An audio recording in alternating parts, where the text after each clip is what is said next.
என் பேர் ஜெயபாலுங்க. நான் திண்டுக்கல்லில் எல்லா வளங்களும் இருந்து குறிப்பாக நடு மையத்தில் 2 பகுதியில் இருக்கக்கூடிய மக்கள் மட்டும் ரொம்ப சிரமப்படுறாங்க. அது எந்த பகுதினா, 1 அரண்மனை குளம், 2 ஐயங்குளம். இது ஏன் இப்படி சிரமப்படுறாங்கன்னு பார்த்தீங்கன்னா, அந்த குளத்தில் ஆகாய தாமரை நிறைய பூத்து நிறைய கிடக்கிறதுனால கொசுக்கள் தொல்லை அதிகமாக வளர்ந்துக்கிட்டே இருக்குது. இந்த கொசுக்கை யார் கட்டுப்படுத்துறதுக்கான நகராட்சி சுத்தமாக கிடையாது. காலங்காலமாக இது தொடர்ந்து போயிட்டே இருக்குது.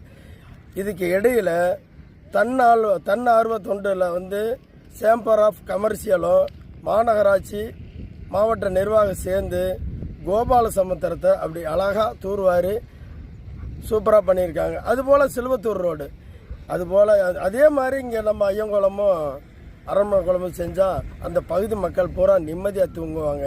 நீங்கள் நினைக்கலாம், அந்த பகுதியில் இரவு நேரங்களில் பார்த்தீங்கன்னா பூரா விடிய பூரா எல்லோரும் கூலி தொழிலாளி, யார் வசதியான ஆள் இல்லை, ஃபேன் கூட இல்லாத ஆள். அப்படி இருக்கிற ஒரு சூழ்நிலையில் நிம்மதியாக தூங்குறதுக்கு வசதியான ஆட்கள் நீங்கள்லாம் தன்னார்வ தொண்டுகள் நிறையா வச்சுருக்கீங்க. அரசு கூடயும் சேர்ந்து இந்த பகுதி மக்களுக்கு ஒரு நிம்மதியை ஏற்படுத்தி கொடுத்தீங்கன்னா ரொம்ப சந்தோஷமாக இருக்கும்.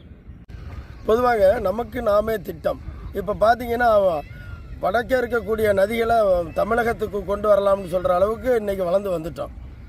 இப்போ நமக்கு நாமே திட்டத்தை சொல்லும்போது, மழை காலங்களில் சிறுமலையில் இருக்கக்கூடிய நீர் அப்படியே ஒவ்வொரு குளமாக அப்படியே கடைசியாக இறுதியாக இங்கே ஐயங்குளம் வருது. இப்போ இதுக்கு கால்வாய்கள் அமைச்சு அப்படியே கொண்டு போயிட்டோம்னா கொடவநாத்துக்கு கொண்டு போயிடலாம். எவ்வளவோ திட்டங்கள் இருக்குது. இது சும்மா ஒரு 4 கிலோமீட்டர் 5 கிலோமீட்டர் நகர்ப்புறமும் மிக அருமையாக இருக்கும். இந்த ஒரு திட்டத்தை மட்டும் ஏற்படுத்திட்டோம்னா அருமையாக இருக்கும். எல்லாரும் நம்ம தலை நிமிர்ந்து நாங்கள் திண்டுக்கல் அப்படின்னு சொல்கிற அளவுக்கு தலை நிமிர்ந்து நிற்கலாம். இந்த கொசு தொல்லையும் ஒழிச்சிடலாம், மக்களும் நிம்மதியாக இருப்பாங்க.